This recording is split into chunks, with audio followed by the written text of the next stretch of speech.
Kembali lagi bersama saya Antik Bintari di program Bersama Pakar di Mata Milenial Indonesia TV, Matanya Indonesia.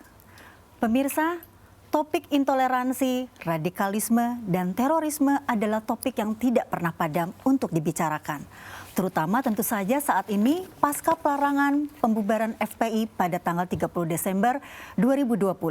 Ditambah dengan Indonesia adalah sebuah bangsa yang terdiri atas kemajemukan dari suku, agama, ras, dan etnis. Hal tersebut harusnya menjadi sebuah kekuatan untuk bisa membawa bangsa ini menjadi lebih besar lagi. Namun seringkali upaya tidak menerima keberagaman tersebut menjadi upaya untuk menyeragamkan atas nama apapun, yang pada akhirnya membawa perpecahan di dalam bangsa Indonesia sendiri. Bagaimana kondisi saat ini setelah pelarangan pembubaran FPI? Bersama saya telah hadir Bapak Hendardi selaku Ketua Setara Institut. Apa kabar Pak? Semoga sehat selalu. Terima kasih Mbak. Ya, baik Pak. Tadi sudah disampaikan bahwa kali ini kita akan membahas tiga isu nih Pak, yang sebetulnya ini berlangsung terus ya Pak, tapi mengemuka sekarang pasca pembubaran atau pelarangan FPI ya. Nanti mungkin Bapak bisa mengoreksi apa sebetulnya yang dimaksud dengan pelarangan dan pembubaran tersebut ya Pak ya. Nah, pasca pelarangan nih Pak, bagaimana Pak Hendardi melihat apakah ada perubahan atau dampak Pak di masyarakat berkaitan dengan pembubaran tersebut? Ya baik, terima kasih Mbak. Jadi begini saya kira, yang pertama saya ingin mengatakan bahwa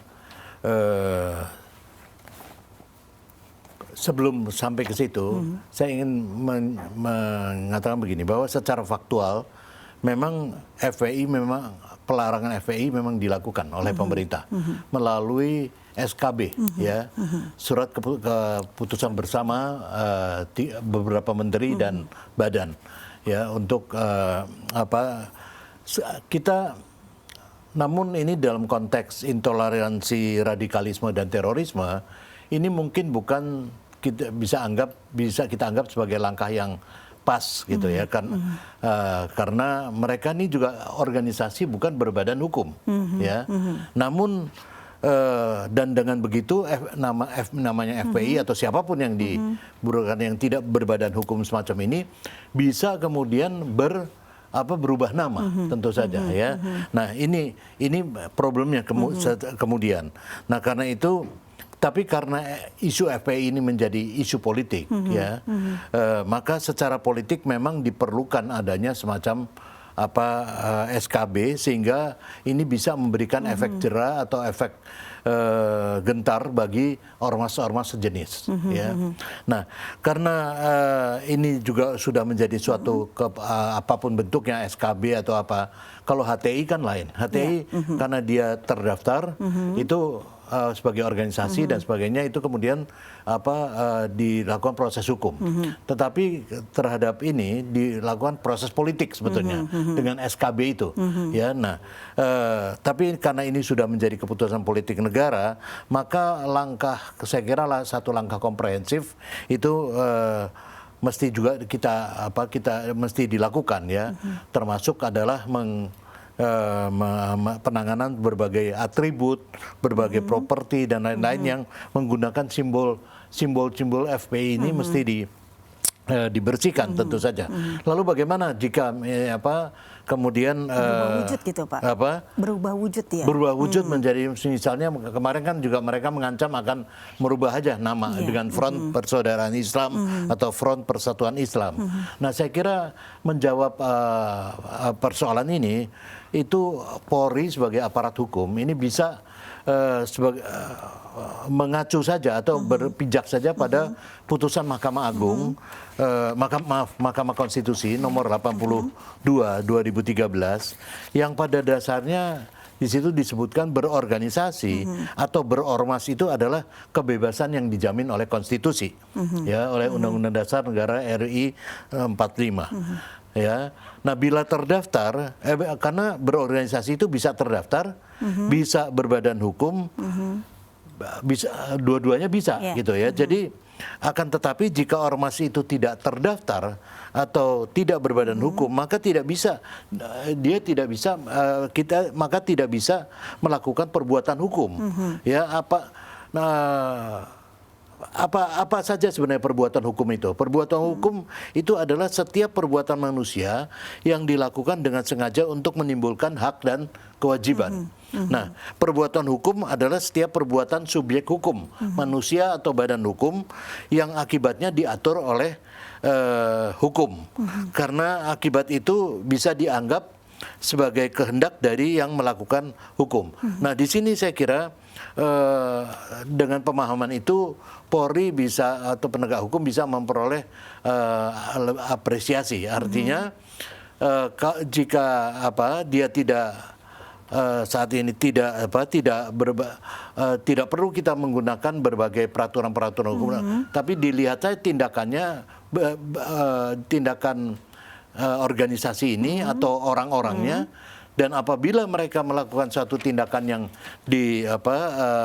tindakan sebagian dilarang di dalam pasal misal 59 Undang-Undang Ormas, maka Polri dapat melakukan tindakan hukum pada subjek manusianya, pada orang-orangnya, ya, mengakui yang mengaku sebagai anggotanya. Jadi bukan neo FPI-nya yang ditindak, ya. Bukan bentukan barunya, ya, Pak, ya? Bukan organisasi neo FPI-nya yang ditindak. Jadi apapun namanya, ya, Pak. Tapi orang-orangnya, ya, sepanjang ditemukan bukti permulaan yang cukup, itu telah terjadi tindak pidana. Ya, bukan ininya, karena kita kan juga nggak punya kewajiban untuk mempopulerkan neo FPI itu, ya kan? Itu nggak perlu gitu. Begitu mereka melakukan tindak pidana, ya polisi bisa melakukan tindakan hukum baik ke orang maupun kumpulan-kumpulan itu, ya. Sebagai contoh misalnya, ya, dia Polri bisa menggunakan undang-undang hukum pidana biasa untuk kalau mereka melakukan perusakan atau apa. Lalu gimana kalau mereka melakukan keramaian, tablik akbar, atau apa? Misalnya katakan hal yang memprovokasi gitu. Iya, kalau memprovokasi udah jelas ada undang-undangnya. Tapi kalau melakukan keramaian-keramaian, ada sekarang undang-undang, apalagi dalam masa pandemi ini, undang-undang karantina kekarantinaan kesehatan, atau tentang hukum tentang keramaian misalnya, ya, itu bisa digunakan pada mereka. Jadi nggak harus kita bolak-balik sibuk membubarkan organisasi ini, karena kita nggak mau juga jadi presiden buruk seolah-olah demokrasi tidak betul ya, memberikan ruang itu, ya, Pak. Betul. Bertindak hukum kita harus tetap bersepakat, ya, untuk melawan atau memerangi intoleransi, radikalisme, apalagi terorisme, ya. Tapi tetap di dalam kerangka rule of law, ya, yang menghargai hak asasi manusia. Gitu. Nah, berarti Pak, kalau begitu kan tadi menarik, ya, bahwa sebetulnya siapa sih yang nggak tahu FPI, ya, Pak, ya? Nah, kira-kira Pak, menurut Bapak begitu dari Setara Institut melihatnya, apakah ini cukup terlambat, ya, Pak, ya, untuk memberikan sanksi seperti ini atau tindakan seperti ini? Saya kira begini, kalau presiden FPI sendiri, ya, ini cukup panjang kan, ya. Saya kira makanya saya sebenarnya sudah hampir 1,5 dasawarsa, ya, 15 tahun, ya, kita mengalami suatu presiden yang begini, ya, intoleransi. Tidak saja FPI sebenarnya, tapi organisasi-organisasi sejenis, ya, sejenis yang itu, misalnya, ya, ada yang serupa, ya, ada misalnya HTI atau yang HTI, atau kemudian juga Majelis Mujahidin, atau JAT dan sebagainya. Itu dulu ada NII, ya, Pak, ya? Sebelumnya Islam Jamaah dan sebagainya, ya, macam-macam. Jadi organisasi-organisasi yang begini. Nah, tadi kalau misalnya mereka sebetulnya memang kalau dikatakan terlambat, memang kita tidak, tindakan-tindakan yang mereka lakukan, ya, dengan kultur kekerasan yang kita kenal, itu tidak direspon secara cepat dan aktif oleh ini. Padahal ada undang-undangnya. Dan kalau itu direspon secara aktif oleh aparat penegak hukum sejak semula, saya kira itu tidak akan berlarut-larut semacam ini. Tetapi penegakan hukum itu oleh aparat hukum itu kan juga sangat bergantung pada direction politik ya. Nah, seperti juga penanganan terakhir FPI, saya kira agak terlihat tampak sekali direction politik yang lamban dari pemerintah, dan baru terakhir kemudian mereka menggunakan kemudian membubarkan dengan penggunaan SKB dan sebagainya. Sebelumnya dibiarkan ya, bagaimana kerumunan dan sebagainya dibiarkan, belum ada tindakan, baru kemudian setelah pasca tertangkap ya Pak ya? Pasca kerumunan besar di bandara, menjemput ARS kemudian di Petamburan dan sebagainya, itu juga baru aparat kemudian bertindak ya, baru ada direction politik. Ini boleh kita katakan memang terlambat, dan ini nggak boleh berulang lagi. Dan itu mungkin saja terjadi nanti pada front itu yang berubah nama ya, yang berubah nama dari FPI itu gitu ya.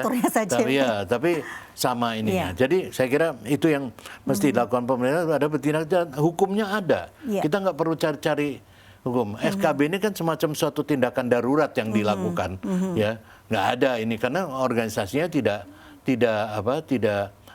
berbadan hukum. Tetapi organisasi tidak berbadan hukum kan anggota-anggotanya berbuat melawan hukum. Itu bisa dilakukan tindakan hukum. Gitu. Jadi sebetulnya sudah jangan khawatir ya Pak ya, pemerintah untuk melakukan semua sudah lengkap sebenarnya. Cuma seringkali ini perkaranya politik. Dan ada kekhawatiran, ada isu pada agama tertentu kan Pak, begitu. Mungkin sensitivitas ya, betul, kesana, Pak, ada sensitivitas bahwa ini dibawa di dalam konteks agama atau keyakinan mayoritas dan sebagainya. Tapi ya kan saya kira juga yang pertama-tama secara politik bisa saya katakan bahwa tidak semua masyarakat Indonesia bisa menerima, apalagi cara-cara kekerasan digunakan untuk mengklaim suatu kebenaran. Ya. Yang kedua, saya kira kita tidak terbiasa saja hukum ditegakkan dengan tegas. Ya, ketika hukum terbiasa hukum ditegakkan secara tegas dan adil, adil artinya tidak terhadap kelompok ini saja atau terhadap agama tertentu saja, itu tentu saja itu akan menjadi panutan dari masyarakat. Ya. Kita kan prinsipnya mendidik juga masyarakat, ya, bahwa yang penting adalah ada ketaatan di dalam hukum, ya, dan apabila bagaimana orang bisa misalnya ya menjelang bulan Ramadan misalnya menghancurkan properti orang lain dan sebagainya misalnya, bagaimana bisa itu ini? Apa nggak ada hukum? Kan itu pertanyaan orang. Ya, karena itu hukum di situ harus bekerja untuk itu. Jadi supremasi hukum ya Pak ya. Supremasi hukum. Pak, ini kan menarik. Tadi kita sudah dengan tema yang intoleransi, kemudian radikalisme dan terorisme. Sebetulnya apa yang membedakan ketiga ini ya Pak? Dan sebetulnya FPI sendiri itu terindikasi yang mana nih Pak di antara intoleransi tadi ya Pak ya, radikalisme dan terorisme? Mungkin pemirsa juga perlu tahu secara jelas ya sebetulnya apa yang membedakan tiga hal tersebut. Iya, begini. Saya kira ini memang seringkali keliru dipahami, dan ada juga pihak-pihak yang menentang pandangan-pandangan bahwa intoleransi itu adalah sumber pertama orang meningkat menjadi atau mengkaitkan dengan terorisme, ya. Tapi saya kira kritik semacam ini keliru karena kami Setara Institut sendiri misalnya, satu lembaga riset ya, ini selama 15 tahun inilah ya melakukan riset-riset terhadap itu, kami menemukan ya bahwa memang semua dimulai dari sikap-sikap intoleran, ya. Jadi itu basicnya Pak ya, di tindakan ke berikutnya ya.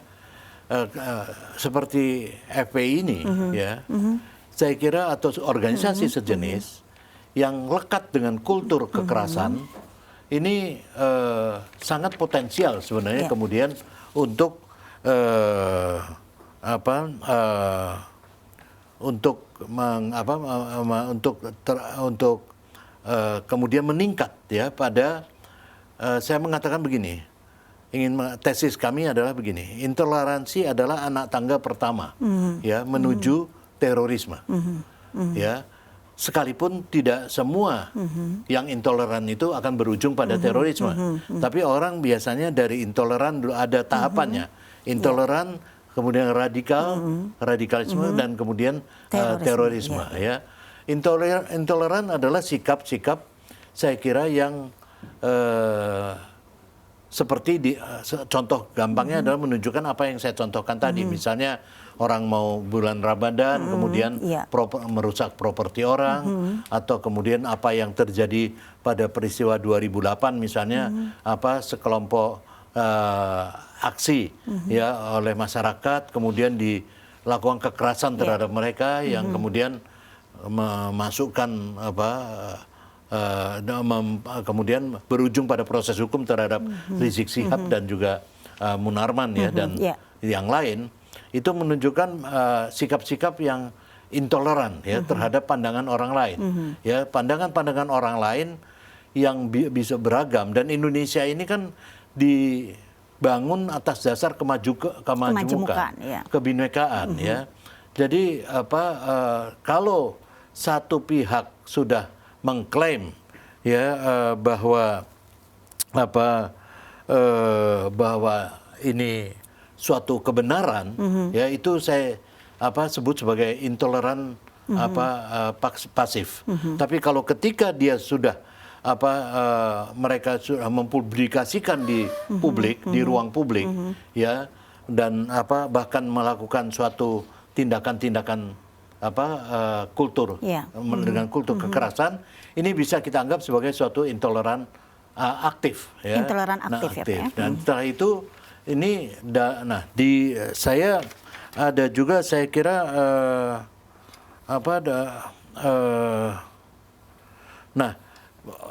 sejarah FPI dan organisasi sejenis ini memang lekat dengan kultur kekerasan, ya. Dan ini yang menjadi perhatian. Ini harus menjadi perhatian banyak pihak. Organisasi yang membenarkan praktek-praktek kekerasan itu tentu saja kita tahu ini akan mengandung bahaya laten. Ya. Dan karena kan banyak contoh lain sih sebetulnya, seperti perusakan rumah ibadah, ya, persekusi terhadap keyakinan yang berbeda, dan segala bentuk tindakan intoleransi dan kekerasan yang sering diragakan. Nah, ini karena itu saya mengkategorikan sebenarnya organisasi semacam FPI ini sebagai organisasi intoleran. Ya. Lalu apa organisasi semacam ini, tipologi organisasi semacam ini berbahaya? Tentu saja, ya. Namun sepanjang tindakan-tindakan intoleran itu ditangani secara tegas, saya mengulang kembali pernyataan saya, bahwa maka penanganan cukup menggunakan Kitab Undang-Undang Hukum Pidana, ya, atau sejenis pidana lain yang di dalam sejumlah undang-undang itu akan sangat bergantung pada konteks tindak pidananya, ya, seperti saya katakan tadi, kalau ada tablik agar bisa ini, ya ada undang-undangnya kok. Yang masalah gitu. kerumunan Ya, tadi, kerumunan, keramaian ini, semacam itu.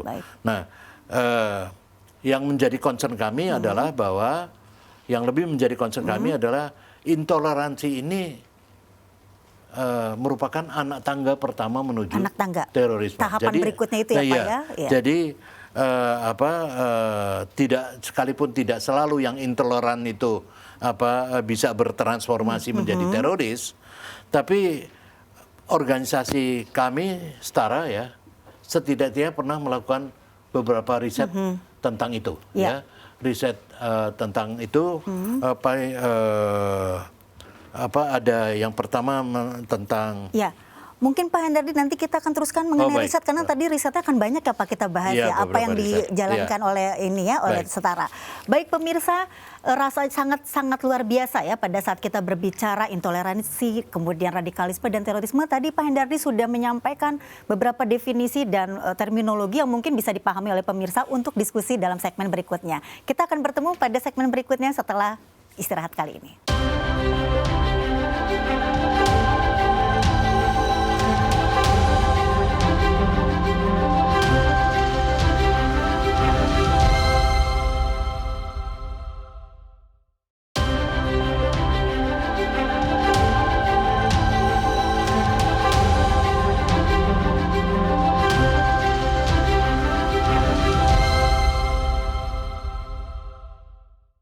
Ya, pemirsa, kita ketahui tadi Pak Hendari juga sudah mengulas sedikit saja itu bicara bahwa Setara Institut sudah melaksanakan beberapa riset begitu ya. Di antaranya ada riset tentang wajah para pembela Islam ya Pak. Ya. Itu kami tadi coba telusuri. Kemudian juga ada riset mengenai transformasi dari radikalisme menuju terorisme ya Pak. Betul. Jadi menarik sekali semua riset-riset dari Setara. Nah ini kira-kira Pak, kalau dari temuan-temuan tersebut Pak, sebetulnya ada tidak Pak yang mengungkapkan bahwa sikap atau perilaku dari intoleran tersebut ya Pak ya, itu dasarnya dari mana ya Pak? Sehingga kemudian masyarakat itu mudah sekali akhir-akhir ini untuk bersikap tidak toleran begitu pada orang yang berbeda agamanya, berbeda suku begitu Pak. Iya. Ya. Iya, begini, tapi sebelum itu saya ingin menyampaikan bahwa sebenarnya secara Setara Institut ini udah ada seperti hampir 1,5 dasar warsa lah saya kira.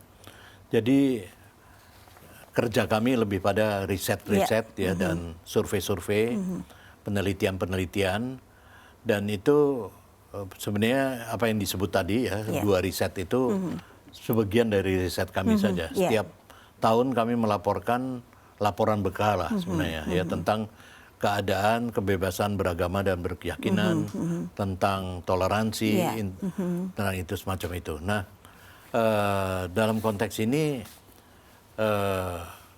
apa yang Mbak tadi sebutkan, 2 riset kami itu wajah pembela Islam, quote and quote, yaitu wajah para pembela Islam, quote and quote, itu kami lansir pada tahun 2010, dan yang satu lagi yang tadi menyangkut transformasi dari radikalisme menuju terorisme itu pada 2012.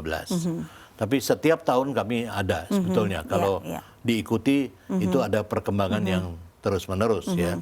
Dan bagaimana kemudian orang bisa toleran? Saya kira kalau itu mudah karena pada dasarnya ada selalu sifat manusia itu yang intoleran ya, ada. Tetapi kalau itu tidak dipupuk, tidak kan tidak ada rangsangan, gitu tidak ada ya, yang Pak, memprovokasi, tidak ini ya. Tapi organisasi semacam ini yang dibiarkan dibiarkan melakukan tindakan-tindakan ini dan tidak disentuh oleh hukum, ini memungkinkan kemudian berakibat berakibat lebih jauh begitu ininya. Nah, tapi yang lebih penting adalah sebenarnya begini, kalau sikap intoleransi kita masing-masing juga pasti punya ya sikap intoleran. Setiap kan, manusia Pak, dasarnya. Faktanya sekarang sudah sampai ke level tingkat pendidikan itu dasar dia. tuh Pak. Ya. Bagaimana Pak melihatnya Jadi Indonesia begini, ini Pak? Saya ingin berkatakan begini, tapi yang menjadi semacam concern kami, itu yang penting di belakangan belakangan ini adalah kami terutama pada tesis 2012 itu tadi ingin menguji suatu tesis ya, apakah aktor-aktor intoleran itu kemudian bisa bertransformasi menjadi terorisme. Itu yang ini. Nah, ternyata dari proses studi profiling terhadap 3 aktor terorisme ditemukan bahwa transformasi itu kemudian memang nyata ya. Nah, tidak mungkin orang kemudian tiba-tiba menjadi teroris ya tanpa intoleran terlebih dahulu. Nah, sekalipun tidak semua yang intoleran itu kemudian menjadi teroris tadi, gitu ya.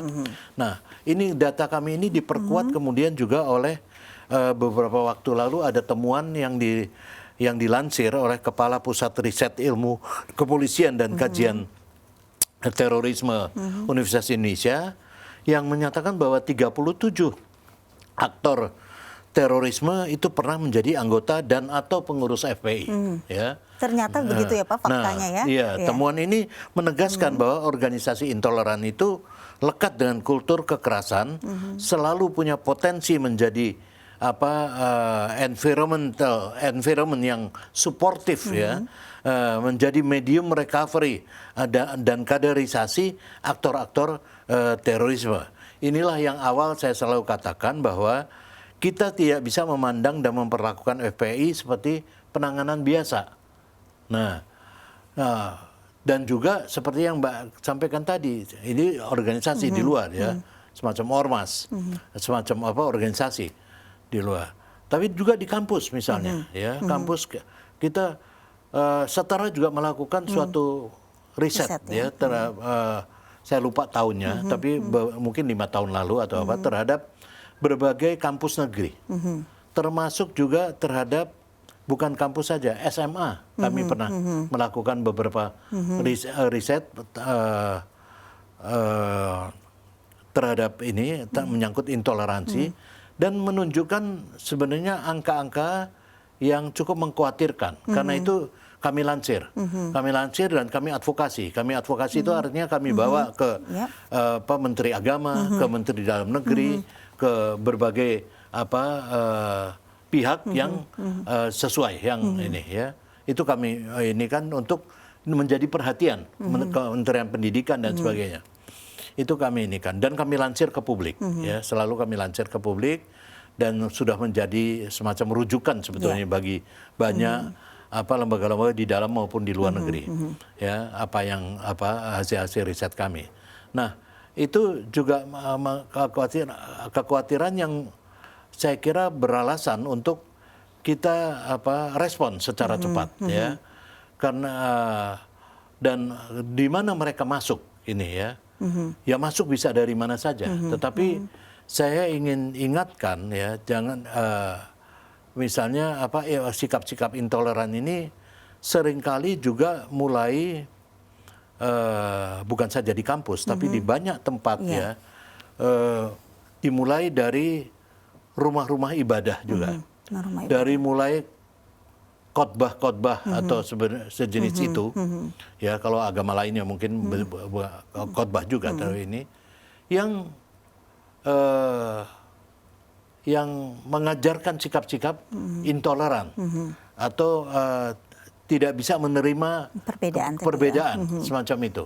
Ya ini yang mestinya kita segera batasi. Ya, saya sudah pernah sampaikan pada beberapa pihak yang tentu saja baik termasuk aparat adalah bahwa kita juga harus masuk ya ke tempat-tempat ini, masuk dalam pengertian begini, harus mengawasi bukan dalam pengertian seperti Orde Baru dulu, tetapi merubah misalnya khotib-khotib atau penceramah-penceramah yang lebih toleran ya. Itu yang kira-kira bagaimana ya Pak ya caranya? Karena kan nanti ada indikasi nanti ada penistaan gitu Pak terhadap tokoh agama misalnya itu Pak. Karena begini, sebenarnya seringkali kita abai ya. Banyak rumah-rumah ibadah apakah masjid, langgar atau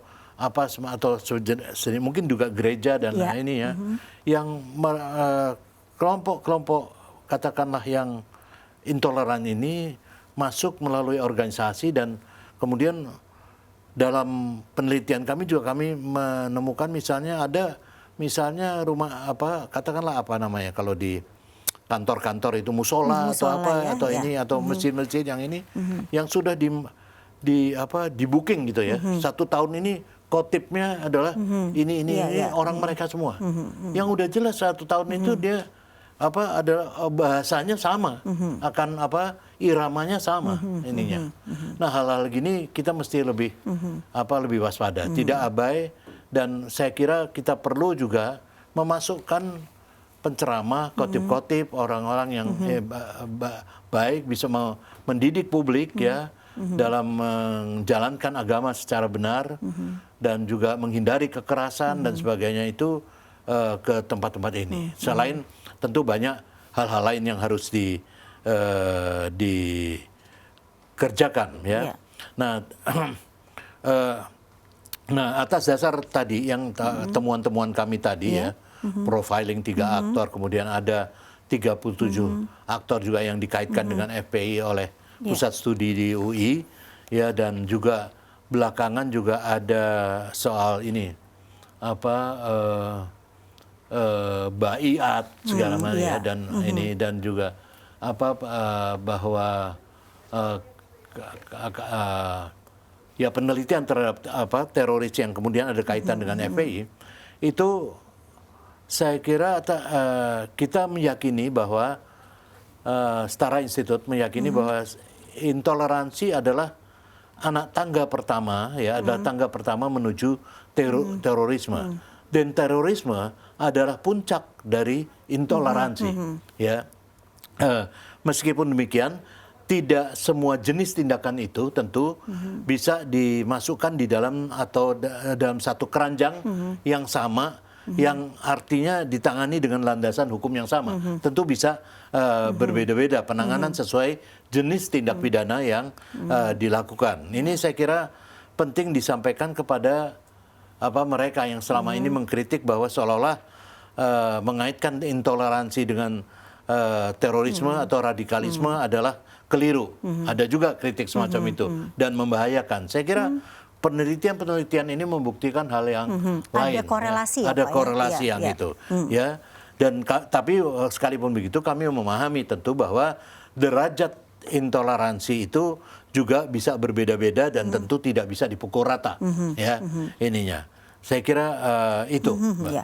Nah, Pak, melanjutkan pada riset-riset setara itu kan juga ada temuan tentang perda diskriminatif ya Pak ya. Kemudian ada urusan-urusan tadi Bapak juga sudah sampaikan pengerusakan rumah ibadah ya.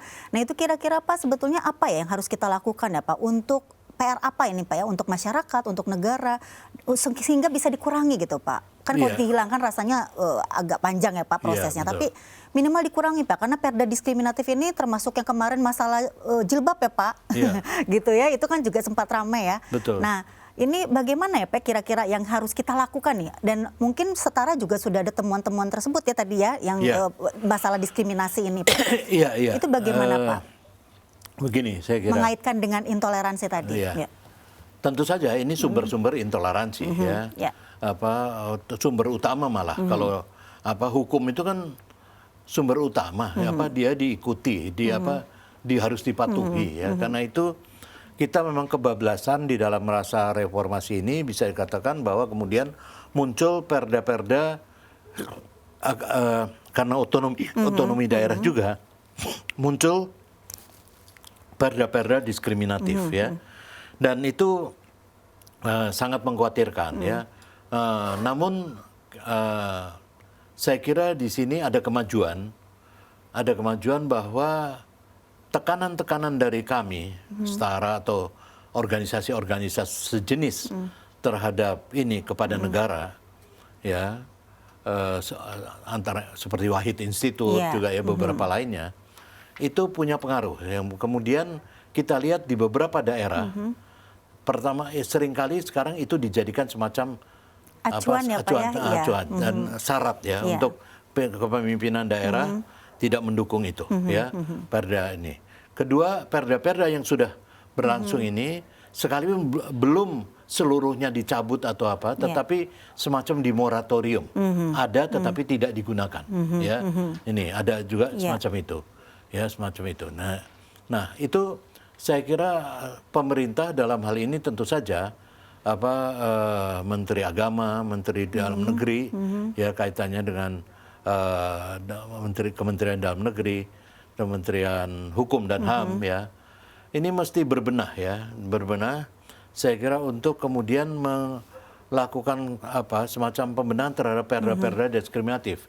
Dan perda-perda diskriminatif yang tersebar ini paling tidak diperbanyak lagi, tidak diinikan lagi, tidak melebar lagi. Dan kalaupun prosedurnya itu mesti harus digugat atau untuk digugurkan, itu ya nggak apa-apa dilakukan gitu kan. Tetapi karena ini hukum ya. Nah, itu tentang perda ya perda. Yang kedua tadi tentang rumah ibadah Pak. Rumah ibadah. Kalau itu sih sebenarnya jelas ya. Rumah ibadah ini persoalannya ini terjadi di berbagai daerah gitu ya. Tidak semua daerah aparatnya katakan berlaku sama ya. Dan seringkali karena kepentingan-kepentingan politik, misalnya politik pilkada atau ini juga menjadi komoditas gitu loh ya. Nah, aparat hukum sendiri nggak semua sama. Misalnya aparat di Bekasi, aparat di Depok atau aparat di Banten sana bisa seringkali nggak sama menanggapi ini karena persoalannya juga seringkali berbeda-beda. Ada yang kompleks, ya seperti di Bogor tuh saya lupa ini gereja apa itu ya, yang ini Bogor atau di Bekasi atau di ini. Jadi yang penting di sini adalah begini, hukumnya ada, gitu. Merusak ataupun apa ya, jangankan kita merusak rumah ibadah, ya kita tetangga punya pagar kita rusak aja bisa jadi persoalan hukum, ya kan? Kita masuk ke rumah tetangga tanpa izin juga bisa menjadi bisa dilaporkan hukum, juga bisa ya. dilaporkan. Jadi ini bukan persoalan yang sulit sebenarnya kalau ini.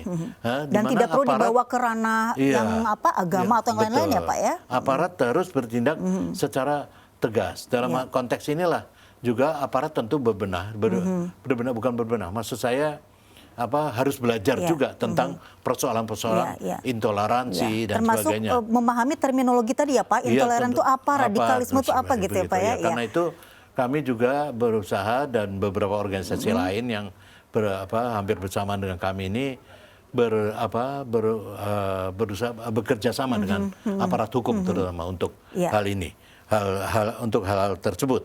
Tapi secara umum saya ingin mengatakan bahwa kita mesti yang pertama-tama kita tidak punya pilihan banyak ya, kecuali pertama kita harus memastikan adanya kepemimpinan toleransi yang menjadi mainstream. Kalau nggak ada kepemimpinan toleransi seperti perda dan sebagainya hidup ya, gitu perda diskriminasi dan sebagainya. Ini harus menjadi arus utama di dalam tata kelola pemerintahan di semua level, tidak saja di pusat, termasuk di malah harus di daerah nih yang lebih penting lagi ya Pak ya. Dalam riset kami, kalau tadi kita bicara juga riset kami, misalnya ada beberapa daerah yang terus-menerus menduduki dalam penelitian kami, riset-riset penelitian kami, anak tangga pertama, ya kan? Kalau Indonesian Idol nggak apa-apa ya, ini anak tangga pertama intoleran ya. Daerah seperti DKI dan Jawa Barat, itu nggak pernah tergantikan itu, ya terus-menerus ini. Tapi ada beberapa daerah yang juga menunjukkan. Kalau yang daerah yang toleran ada nggak Pak hasilnya yang mungkin intoleransinya kecil gitu Pak tingkatnya? Kalau untuk Indonesia banyak dong, banyak ya, seperti daerah misalnya saya sebutlah ya, kalau sehingga ini menjadi contoh gitu Pak. Contoh ya, di misalnya di Singkawang, itu Singkawang itu kan daerah yang juga heterogen sekali, betul, ya, atau bahkan di Sumatera Utara, ya, heterogen, ya, atau di Bali ya Pak. Di Bali, ya, Bali mungkin relatif homogen, ya, tapi itu intoleransinya tinggi, toleransinya tinggi, toleransinya tinggi, ya, atau di beberapa daerah Indonesia Timur, ya, toleransinya tinggi, ya, seperti di Sumatera Utara, Sulawesi Utara, itu toleransi tinggi. Jadi dan mereka berlomba-lomba untuk itu. Kami juga mengadakan kan setiap tahun beberapa tahun kemarin semacam indikator kota toleran. Ya. Indikator kota toleran.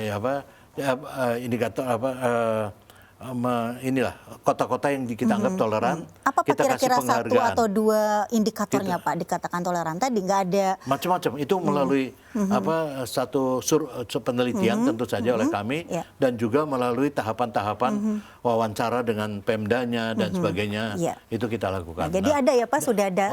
Ada semacam itu gitu ya yang ini.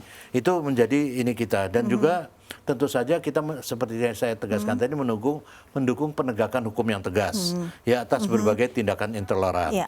Dan juga terutama yang tadi Mbak konsep juga adalah edukasi. Edukasi ke sekolah-sekolah dan sebagainya. Ya, baik Pak. Kita akan rehat sejenak Pak untuk nanti lanjut ke segmen 3. Ya pemirsa, tadi juga sudah disampaikan berbagai hasil riset yang dilakukan oleh Setara yang menunjukkan beberapa hal berkaitan dengan intoleran dan radikalisme. Kita akan lanjut pada segmen 3 setelah rehat berikut ini.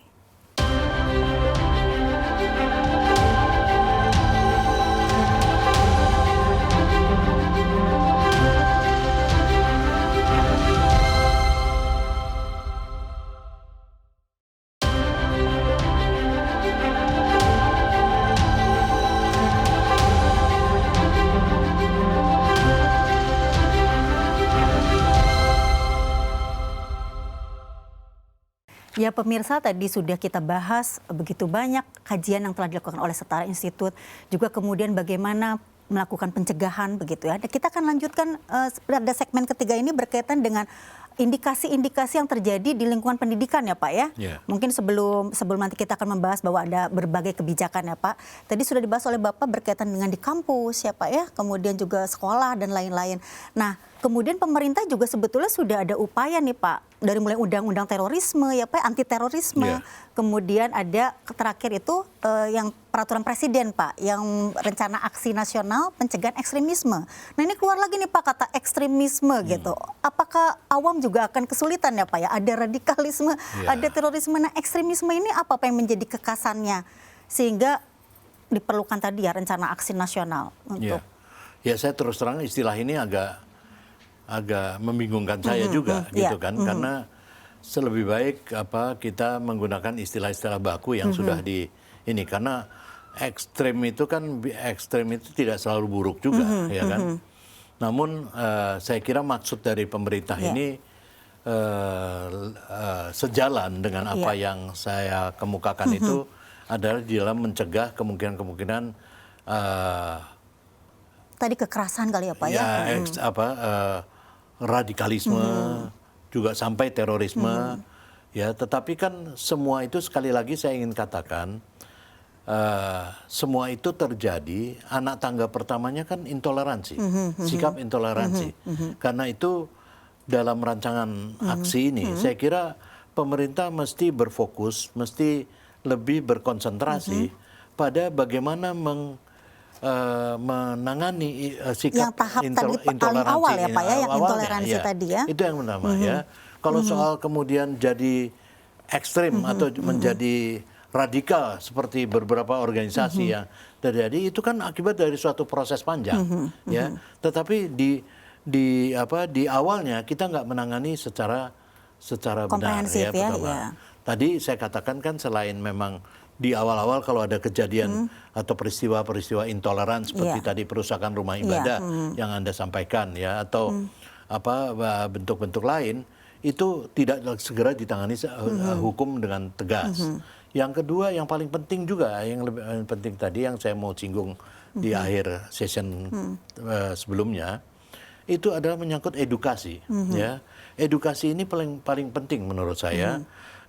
Secara terus-menerus sebenarnya pemerintah mesti menyemai ya suatu kesadaran bertoleransi melalui proses-proses edukasi ya, baik melalui jalur formal di sekolah-sekolah maupun melalui jalur-jalur lain seperti seminar, dialog atau talk show semacam ini atau pemberdayaan wacana secara terus-menerus ya.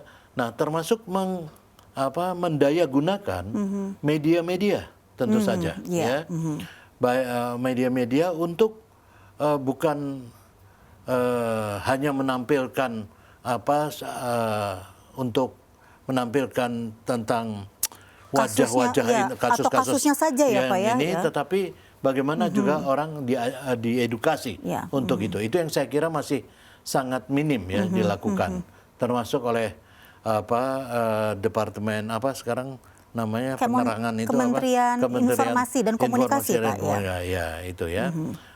Dan itu kan pemerintah ini setidak-tidaknya punya jalur sebetulnya untuk beberapa media yang mainstream, misalnya TVRI atau RRI atau ini kan itu sebetulnya Antara atau itu kan punya saham lah di situ.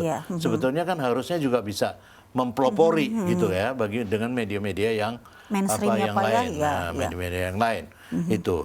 Nah, itu yang saya kira penting dilakukan. Selain tadi saya katakan harus ada tetap yang memimpin, menuntun kita, yaitu kepemimpinan yang toleran, kepemimpinan toleransi.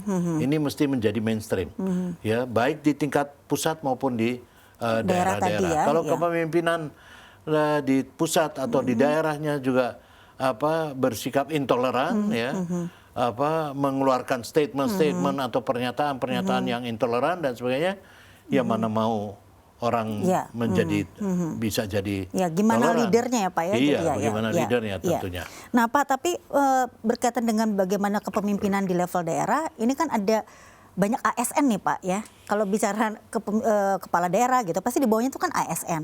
Nah kita juga tahu ya Pak bahwa faktanya ASN gitu ya, PNS itu kan juga banyak yang terpapar Pak. Nah kira-kira apakah memang harus ada aturan secara khusus kembali gitu Pak, bahwa kalau ASN terlibat atau terindikasi ya Pak, karena kampus-kampus ini mulai naik lagi nih Pak isunya, ternyata terindikasi berafiliasi dengan yang sudah dibubarkan ya Pak gitu ya. Iya. Atau dilarang. Ini juga begitu. Sayangnya ya pemerintah terlambat menyadari hal semacam ini. Ya, terus terang kami yang memulai itu satu penelitian dan satu riset dan juga berbagai FGD untuk soal keterpaparan ASN. Kami sudah mencium ini, karena itu kami menyelenggarakan itu dan itu sekarang bekerja sama dengan berbagai kementerian, Kementerian Dalam Negeri, Kementerian Pak Cahyo itu aparatur negara, aparatur negara dan kementerian lain-lainnya ya yang berkaitan dengan itu, hukum dan HAM dan sebagainya. Sekarang mulai diadakan berbagai program untuk itu ya, termasuk dengan pimpinan-pimpinan perguruan tinggi ya. Untuk mulai memperhatikan isu ini, bahwa isu ini adalah isu yang memang berbahaya buat kita semua dan bukan saja mesti ada aturan-aturan, mungkin tambahan aturan-aturan baru yang memperketat itu, tetapi juga ada sanksi, ada punishment, ya, dan juga mesti ada sebaliknya reward mungkin ya. Bagi orang yang ASN yang terlibat atau ASN yang tidak terlibat dan memberikan contoh yang baik misalnya ya, saya kira itu selain aturan-aturan baru, berbagai kegiatan-kegiatan mulai dirancang saya kira di tingkat pemerintahan dan terakhir kami bertemu dengan Menteri PAN juga untuk ini dan merancang satu program-program untuk memperkuat ya ini. ASN juga bukan saja mesti dijaga dengan hukum ya, tapi juga harus dibina ya Pak. Iya, pembinaan itu quote and quote itu dalam konteks itu, dalam konteks juga kita mulai intoleransi itu kan dari pikiran kemudian ya. Kalau pikiran kita memang udah intoleran ya susah gitu kan. Karena itu kan itu mesti perlu ini nggak Pak, screening gitu Pak dalam penerimaan gitu Pak. Kalau dulu kan ada semacam litsus gitu ya Pak ya. Nah ini apakah dimungkinkan? Ya mungkin dalam bentuk yang lain bisa saja ya, bisa saja dilakukan. Sebenarnya kan orang menjadi ASN juga kan seperti banyak pihak juga terlibat ya. Banyak dalam kapasitasnya masing-masing, termasuk misalnya Badan Intelijen Negara dan sebagainya untuk melakukan screening terhadap itu. Tetapi saya kira kita jangan kemudian terjebak pada seolah-olah pada ini orde baru ya. Screening itu seperti untuk malah nanti melanggar hak asasi dianggapnya Pak ya. Orang atau menghambat hak pribadi seseorang. Nah karena itu saya kira perlu memang ada semacam program lah untuk melihat secara presisi ya bahwa seseorang itu memang tidak terpapar ya, tidak mudah bersikap intoleran dan sebagainya, sehingga menempatkan mereka juga menjadi pada tempat yang cocok, tempat yang pas, ya. Tidak mungkin orang intoleran kita tempatnya pada tempat yang kurang pas, yang memungkinkan justru dia membuat kekacauan terhadap itu. Saya kira itu penting karena ASN ini kan banyak sekali, ya kan, betul, dan menseleksinya juga tidak mudah pasti. Gitu ya. Ya, jadi ini sekali ya Pak ya, sebetulnya problematikanya tuh dari mana-mana ya Pak ya. Jadi di perguruan tinggi sudah mulai, di sekolah, apalagi di masyarakat gitu ya Pak ya. Nah mungkin Pak Hendradi sebelum kita menyelesaikan diskusi bisa menyampaikan hal kira-kira apa lagi ya Pak ya yang harus sebagai proses mitigasi dan kontraradikalisasi ini sebetulnya selain kemudian kita meminimalisir intoleransi tadi ya, kira-kira apa yang harus dilakukan, misalnya katakanlah dilakukan oleh tokoh agama gitu, apa saja Pak kemudian yang dilakukan oleh katakanlah oleh negara begitu, dan publik ya secara luas, karena publik kan sebetulnya juga punya peran ya Pak untuk support supaya menjadi toleran begitu. Ya. Sebenarnya ya peran ini bisa dimainkan oleh banyak pihak tentu saja ya, tapi terutama peran utama ini ada pada negara ya, negara yang mesti ini. Makanya saya yang pertama saya katakan tadi, mesti ada semacam kepemimpinan toleran ya, toleransi yang menjadi mainstream ya, menjadi mainstream, menjadi Itu perlu ada aturannya nggak, utama. Pak? Ya enggak, kepemimpinan harus begitu. Artinya itu kan kalau kepemimpinan kan kepemimpinan politik misalnya dipilih lewat pemilu gitu ya, lewat pilkada, lewat itu. Ya janganlah. Berarti masyarakat yang harus diedukasi ya untuk memilih. memilih. Diedukasi untuk milih, jangan kita memilih ini Pemimpin yang ini. intoleran. Tapi kan biasanya calon pemimpin yang mau menang di pilkada atau pemilu atau apa ini, itu kan janji surganya banyak. Nanti habis setelah terpilih berbeda lagi kan ininya. Itu masyarakat yang diedukasi itu akan menjaga itu. Tapi kalau masyarakat tidak teredukasi, dia tidak akan menjaga, masa bodoh juga terhadap pimpinannya. Ya pimpinannya juga seenaknya untuk bertindak.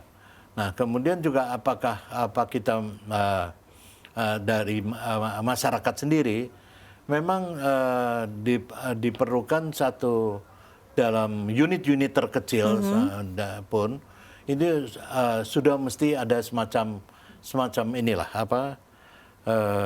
edukasi pendidikan atau pergumulan di antara mereka yang sangat menghargai toleransi. Yang berbasis keluarga juga mungkin apa ya? Dan berbasis keluarga tentu saja ya, berbasis tingkat unit terkecil itu artinya bisa RT, RW dan sebagainya.